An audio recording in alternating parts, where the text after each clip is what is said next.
Bonjour à toutes et bonjour à tous, bienvenue sur ma chaîne, moi c'est Yasmine pour ceux qui ne me connaissent pas encore.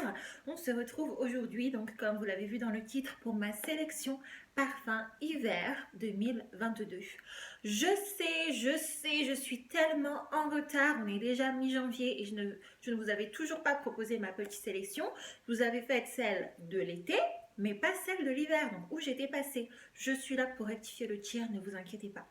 Donc, on va commencer tout de suite, mais avant cela, bien sûr, je vous invite à vous abonner à ma chaîne, si ça n'est pas encore le cas, en cliquant sur le petit bouton en bas à droite, si vous aimez mon contenu. Je vous invite aussi à liker la vidéo, à commenter, à réagir, à partager, comme d'habitude, ça m'aide beaucoup pour le référencement. Donc, voilà. On va commencer, j'ai devant moi 10 parfums que j'adore, qui sont top du top pour l'hiver. Donc sans plus attendre, on y va. Il n'y a pas d'ordre particulier comme d'habitude, mais je vous donnerai en fin de vidéo mon top 3. Donc c'est parti. Premier parfum que je veux vous présenter, par lequel on va commencer. Tiens, celui-ci. Hop. Donc c'est le parfum Dior Addict, eau de parfum de la marque Dior, bien évidemment. Donc celle-ci, c'est la version reformulée de 2014. Pour celles qui savent ou qui ne savent pas, je vais vous expliquer. C'est un parfum qui est très ancien, qui date de 2002, mais il a été reformulé 3 fois, il me semble. Les dernières reformulations datent de 2012 et de 2014, donc moi j'ai la reformulation la plus récente, si vous voulez. C'est un parfum qui a été créé par François de Machy, qui est le parfumeur de la maison Dior. Et donc, alors, regardez déjà comme je l'ai utilisé. Je ne sais pas si vous allez voir, mais il reste un tout petit peu moins de la moitié. Je le mets énormément en hiver. Et pour une bonne raison. Il est extraordinaire pour cette saison. Au niveau des notes, il s'ouvre sur un accord mandarine, fleur d'oranger. Et ensuite, on a du jasmin sambac et de la vanille bourbon. Donc, c'est un parfum fleur blanche vanillé, extrêmement sophistiqué. Il ne fait pas très jeune, je vais être honnête avec vous. C'est un parfum qui évoque une certaine maturité. Pas pour toutes les occasions non plus. Il est très sexy, mais sexy mature, si vous voyez ce que je veux dire. Ouh là là. Il est pour des occasions où vous voulez briller, vous mettez Dior Addict et il fait l'affaire. Extrême tenue, extrême longévité, sillage magnifique. Même si la reformulation de 2014 a un petit peu amoindri son sillage, mais il reste tout de même extrêmement satisfaisant pour un parfum d'hiver. Je vous le recommande à 2000% si vous ne le connaissez pas. C'est un parfum oriental, un parfum très vanillé quand même. Il faut aimer la vanille. Je préfère vous prévenir. Mais si tel est le cas, je vous invite à aller le sentir. Vous ne serez pas déçus, je vous assure. Donc, Dior Addict de Dior. Ensuite, un autre parfum, toujours un petit peu dans cette catégorie des parfums matures, sophistiqués, élégants. On a celui-ci, la Panthère de Cartier eau de parfum. Waouh, il est extra. C'est un parfum qui est très musqué, fruité musqué. Il évoque une féminité décomplexée pour moi. Quand je le mets, je me sens avocate au barreau de New York, boss lady, je me sens puissante. Il a un très très beau sillage également, il est fort.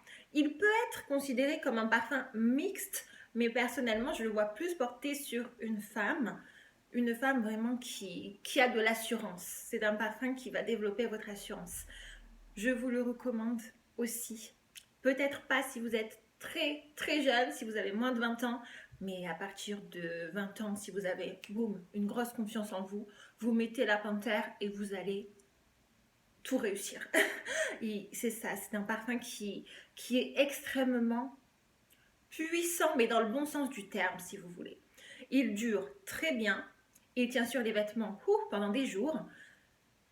Et Cartier, bravo, c'est un parfum ancien également, il n'est pas du tout récent, mais c'est un classique. Parmi les classiques des classiques, vous avez Dior Addict et vous avez la Panthère de Cartier. Pour l'hiver, vous n'avez besoin que de cela et vous êtes OK pour traverser la saison. Je vous le recommande également à 1000%. C'est un parfum très agréable, un petit peu dans la même veine que les Narciso Rodriguez, si vous connaissez, notamment le petit cube blanc. Il y a des similitudes entre ces deux parfums. Je préfère plutôt celui-là parce que je le trouve un petit peu plus complexe. Je trouve qu'il évoque plus de choses que le Narciso, même si je l'aime aussi beaucoup. Mais mon préféré reste celui-ci, donc je vous le recommande également à 300%. La Panthère de Cartier pour l'hiver, top du top. Ensuite, on va passer à une autre catégorie. Je vais vous présenter celui-ci. Donc c'est le parfum Bonbon de la marque Viktor & Rolf. Et je l'ai en eau de parfum en 90 ml. C'est la plus grosse contenance. Bon, tout d'abord, le packaging est trop mignon, n'est-ce pas? Au niveau de la senteur, c'est une senteur qui est très gourmande. Il souffle sur des notes un petit peu fruitées. On a de la mandarine, de la pêche, de la fleur d'oranger. Et ensuite, vous avez le caramel qui vient complètement dominer la fragrance. Donc, c'est un parfum très sucré et très gourmand pour les adeptes de ce genre de parfum. Il fait très bien son petit effet en hiver. Je le porte toute saison, mais c'est en hiver que je le préfère. Je trouve qu'il a une très bonne tenue sur moi. Donc ça, c'est un point qui est notable. Mais voilà, peut-être pas pour tout le monde, peut-être pas pour toutes les tranches d'âge, même si pour moi, je considère qu'on peut porter un parfum en toute saison et selon tous les âges. Mais ça, c'est mon point de vue. Mais il faut aimer en effet ce genre de parfum qui est extrêmement sucré, qui est girly comme l'évoque le packaging. Là oui, il n'y a pas ton prix sur la marchandise, vous achetez ce que vous voyez. C'est un parfum qui est très sucré, très féminin, très féminin, et je l'aime beaucoup. Donc voilà, dites-moi en commentaire si vous le connaissez, si vous l'avez. Je sais qu'ils ont aussi une version intense, mais j'aime beaucoup la version originale. Bonbon de Viktor & Rolf. Ensuite, un autre parfum que je vais vous présenter, là dans une toute autre catégorie. Je vous parle de celui-ci. Donc c'est le parfum Angel Muse de la marque Mugler. Et je l'ai en eau de parfum. Alors celui-ci, il peut constituer un challenge si vous voulez, et pour moi également. Je ne le porte pas tout le temps parce que je sais qu'il y a des fois où je l'apprécie énormément et d'autres fois où j'ai un petit peu plus de mal à le porter. Tout simplement parce qu'il est extrêmement puissant niveau patchouli. Donc il conserve évidemment le même ADN que Angel, l'eau de parfum originale, mais ils ont rajouté du poivre rose, du pamplemousse et bien sûr je disais donc de la noisette qui constitue le cœur de la fragrance. Il est aussi noté donc sur le site Fragrantica, pour celles qui connaissent, c'est vraiment le site qui référence tous les parfums avec leurs notes, etc. Et vous avez également des avis des passionnés en parfumerie. Il est noté que dans ce parfum, donc, il y aurait de la pâte à tartiner. Donc c'est très original. Et effectivement, dans les avis, certaines personnes considèrent que ces parfums sont le Nutella. Donc bon, à voir. En tout cas, c'est très audacieux pour... Décidément, à chaque fois que je tourne une vidéo, je suis coupée. C'est pas possible. Je disais, donc on en attendait bien sûr pas moins d'une marque comme Mugler, qui est connue pour aimer les nouvelles choses, pour aimer sortir des convenances. Donc le créateur de ce parfum, c'est Quentin Biche. C'est aussi celui qui a créé le parfum Angel Nova, donc toujours de la marque Mugler. Donc comme je vous le disais précédemment, c'est un parfum que j'ai un petit peu de mal à porter. Quelquefois, il est trop fort pour moi. Et pourtant, vous parlez là à quelqu'un qui aime les parfums forts. Mais celui-ci, il est très fort. Donc, comme je vous le disais, en fond, on a du patchouli et du vétiver. Et ces deux notes dominent vraiment la fragrance. Autant vous dire qu'il tient extrêmement bien. Il tient plus de 10 heures sans aucune retouche. Il a un sillage phénoménal. Et les gens autour de vous peuvent plus ou moins bien réagir parce que c'est un parfum qui ne laisse personne indifférent. Soit dans le très bon sens, soit dans le mauvais sens du terme. Et comme je vous l'ai dit, si vous l'assumez, il n'y aura aucun problème. Mais faites attention. Je suis une très grosse sprayeuse. Mais je ne m'amuse pas à cela avec Angel Muse. Avec Angel Muse, je fais 1, 2 et c'est tout. Et c'est tout. Ouf, je suis déjà... Il est déjà trop fort là. Donc 2 sprays amplement suffisants pour celui-ci. Il fait son effet en hiver. C'est pour cela que je le réserve exclusivement pour cette saison quand il fait vraiment très froid. Et je vous invite à le tester, bien sûr. Les parfums, c'est très personnel. Donc si vous étiez un petit peu dubitatif par rapport au Angel, oui, il lui ressemble, mais il a quand même cette grosse dose de noisette qui vient adoucir un petit peu le parfum. Donc, à tester. Il y a aussi une version eau de toilette qui est très agréable pour le printemps. Je vous la recommande aussi, mais pour l'hiver, c'est vrai que celui-ci est très bien, mais avec modération. C'était tout donc pour Angel Muse de Mugler. L'autre parfum que je vais vous présenter, c'est celui-ci, le Kenzo Flower Elixir de la marque Kenzo, bien sûr. Alors là, pareil, je ne sais pas si vous allez voir, mais j'en suis à peu près là. Donc, je l'ai vraiment, vraiment utilisé. Je l'aime beaucoup, il est très gourmand. Là, on a vraiment des notes de praliné, framboise, un petit peu caramel qui domine. Donc, c'est également un parfum qui est très gourmand. Si vous connaissez le Kenzo Flower original, ils ont un petit peu gardé un petit peu la même senteur, mais ils ont amplifié vraiment les notes gourmandes. Il est très agréable, je vais être tout à fait honnête avec vous. Le sillage n'est pas des plus intenses. C'est un parfum très enveloppant, très cocooning, et c'est ça que j'apprécie chez lui. Et j'ai quand même des compliments quand je le porte, donc les gens peuvent le sentir, rassurez-vous, même si le sillage n'est pas intense comme un Angel Muse ou un Dior Addict, il fera tout de même son effet. Il est très très mignon. Pour la saison hivernale, je le trouve extrêmement réconfortant à porter. Donc, c'est une très belle réussite. Malheureusement, je crois également qu'il a été discontinué. Alors là, en 2022, je ne sais pas ce qu'il se passe. Quasiment tous mes parfums préférés sont discontinués. Donc, expliquez-moi. J'aimerais bien savoir. Mais si vous réussissez à le trouver, je vous le conseille évidemment.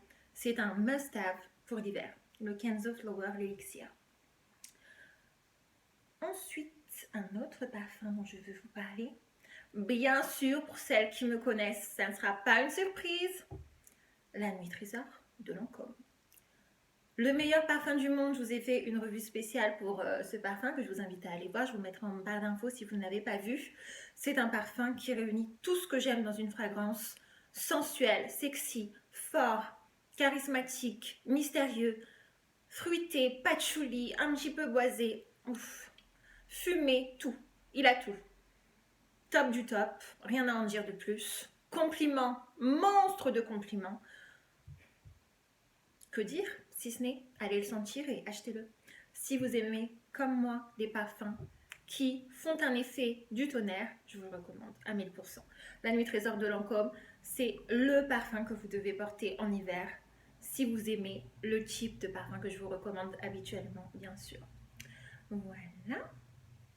Ensuite, je vais vous parler également de celui-ci que vous connaissez aussi si vous êtes habitué à ma chaîne. Je vous avais fait une revue spéciale où j'avais comparé les deux, donc Coco Mademoiselle et Coco Mademoiselle Intense. En l'occurrence, je vous parle ici du Coco Mademoiselle Intense que j'ai tendance à préférer pour les saisons froides et hivernales. Je trouve que il brille vraiment quand il fait très froid. Donc un oriental, rose, patchouli, très agréable. Oui, c'est un classique, oui, il est porté par beaucoup de femmes, mais si vous le portez, vous serez unique parce que on a toute notre senteur et voilà, il ne faut pas que vous soyez découragé de porter un parfum parce que vous considérez qu'il est extrêmement connu, etc., etc. Non, on a toute notre façon différente de le porter et il fera son effet sur vous, pas de la même manière que sur moi, pas de la même manière que sur une autre. Donc voilà, rassurez-vous, moi je porte Coco Mademoiselle, je me fiche que tout le monde le porte aussi, j'ai ma façon unique de le porter et c'est ça qui est bien. Donc très très agréable, magnifique tenue, magnifique projection et le classique des classiques dans la parfumerie française, n'est-ce pas? Je vous le recommande aussi, je vous invite à voir ma revue détaillée si vous ne l'avez pas vue, où je vous explique tout en détail sur ce parfum. Mais j'aime aussi toujours le Coco Mademoiselle original, hein, ne vous inquiétez pas. mais il est vrai que pour l'hiver, je lui préfère légèrement sa version intense. Je trouve un petit peu plus boisée, un petit peu plus adaptée pour cette période de l'année. Ensuite, un autre parfum, toujours dans la catégorie des parfums qui sont extrêmement populaires, on a celui-ci, Black Opium de Yves Saint Laurent, eau de parfum. Donc ici, nous sommes sur un vanillé café avec une base de patchouli, un petit peu de réglisse, il me semble, très sucré, connu quasiment de tout le monde. Je l'aime beaucoup. Il y a des critiques qui lui reprochent son côté un petit peu générique, un petit peu passe-partout. Oui, d'accord, de nombreux parfums lui ressemblent. Je pense à The Only One de Dolce Gabbana, je pense à Poison Girl, l'Overdose Red Kiss, Armani Code Satin. Oui, ils ont tous le même ADN de parfum gourmand, etc. Mais il fait le travail qu'on lui demande. C'est-à-dire, il sent très bon, il dure relativement bien, il est mass appealing, tout le monde l'aime, tout le monde l'apprécie. Donc, pourquoi s'en priver? Je l'aime beaucoup. Je le porte étonnamment beaucoup en hiver. Et c'est une valeur sûre pour moi. Je ne compte pas du tout m'en débarrasser. Il fera toujours partie de ma collection. Je le trouve très réussi. Bien sûr, tous les 4 matins, ils sortent avec un nouveau flanqueur. Là, j'ai vu que dernièrement, il y avait une version verte. Je ne sais plus comment ils l'ont appelé. Black Opium vert. Dites-moi ça en commentaire. Je l'ai senti et honnêtement, 98% le même que la version originale. Donc si vous voulez mon conseil, restez sur la version originale. Elle est très très bien, c'est la meilleure dans la gamme Black Opium. Inutile d'aller chercher ailleurs. Donc si vous aimez les parfums gourmands, café, vanille, on ne fait pas mieux dans cette catégorie. Black Opium de Yves Saint Laurent. Et enfin, un parfum que je vous ai également déjà présenté, qui est ma révélation des derniers mois. Non, attendez, je ne vous ai pas présenté celui-ci aussi. Attendez, il en reste deux. Donc, Label, Jean-Paul Gaultier, eau de parfum intense. Toujours, si vous aimez les parfums vanillés, allez le sentir. Poire, vanille, fève tonka, ce sont les 3 notes qui ressortent le plus dans celui-ci. J'avais pensé à vous faire une petite vidéo comparative entre Label et Label Intense pour que vous puissiez y voir un petit peu plus clair et avoir mon avis sur les deux, comment est-ce qu'ils se comparent, mais pour l'hiver, c'est celui-ci. 1000%. J'ai délaissé complètement mon Label original. Là, ces derniers mois, je ne porte que lui et à juste titre. Il est extraordinaire. Un des meilleurs parfums qui a été sorti ces dernières années, honnêtement. Je vous le conseille. Allez le sentir si vous aimez ce genre de parfum qui est puissant quand même. Il est plus fort que le Label original. Et pareil, il tient très bien, c'est du Jean-Paul Gaultier. C'est exubérant, c'est sexy, c'est sensuel, c'est tout ce qu'il faut pour que le parfum me plaise. Donc si vous aimez, comme moi, ce type de senteur, faites-vous ce cadeau. Vous ne serez pas déçus. Il tient très bien et il me vaut de nombreux compliments. D'ailleurs, ma vidéo compliment arrive, rassurez-vous, mais il y sera sans aucun doute. Donc Label Intense de Jean-Paul Gaultier. Et on termine avec celui-ci de Kayali, Sweet Diamond Pink Paper. Je vous ai fait une revue détaillée pareil sur ces parfums que je vous mettrai en barre d'infos si vous ne l'avez pas vu. C'est ma révélation. C'est ma révélation du début d'année 2022. Donc c'est vous dire, depuis que je l'ai, je ne porte que lui. Voilà, c'est simple. Si vous aimez la rose, voilà. Si vous aimez la rose dans les parfums, c'est une rose faite à la perfection. Je n'aurai rien d'autre à rajouter. Il est excellent. Et ça m'a donné envie de tester tous les autres Kayali. Donc bon. D'ailleurs, si vous connaissez la marque Kayali, j'attends vos suggestions. Quels sont les parfums que vous me recommandez? Parce que moi, je ne les connais pas du tout. Je ne connais que celui-ci. Et je vous le recommande à 1,2 million%. Vous savez à quel point j'aime la rose dans mes parfums. C'est un de mes parfums à la rose préférée. Il est en train de détrôner tous les autres. Donc c'est vous dire à quel point je l'aime. C'est waouh, extra. Donc c'est une rose avec du poivre rose, de l'ambre, du bois de santal. C'est sensuel sans en faire trop. C'est sexy, c'est waouh, waouh, waouh. Et au niveau de la tenue, donc par rapport à ma précédente vidéo où je venais de le recevoir, j'ai pu le tester et il tient relativement bien hein, quand même. Je vous avais dit que j'étais pas très sûre au niveau de la tenue. Si, si, il fait très bien son travail. Et sur les vêtements, il tient super bien. Donc, c'est un plus. Kayali, bravo. Je vous le recommande également. Donc, quels sont mes 3 parfums préférés pour l'hiver? Le choix est extrêmement compliqué, je dois bien vous l'avouer, mais je dirais celui-ci, indétrônable. Donc, le Kayali Sweet Diamond. Celui-ci, la Panthère de Cartier. Je l'aime trop. Et c'est dur entre la Belle Intense et peut-être Dior Addict parce que je ne le porte que en hiver. Donc voilà. Voilà, c'est mon top 3. Attendez, j'espère que je ne vais pas en casser. Voilà, c'est ces 3-là que je vous recommande absolument pour l'hiver si vous aimez les parfums forts, les parfums sophistiqués qui font un effet, qui vous garantissent des compliments. Vous ne ferez pas mieux avec ces 3-là. Voilà, voilà, c'était ma petite sélection parfums d'hiver pour l'année 2022. J'espère que cela vous aura plu. Je vous attends en commentaire quels sont les parfums que vous adorez porter pour cette saison. Est-ce que vous en avez à me recommander? Je suis toujours preneuse. Et voilà, je pense que tout a été dit. En attendant une prochaine vidéo, je vous fais de gros bisous. Prenez bien soin de vous et à très très vite. Bye bye.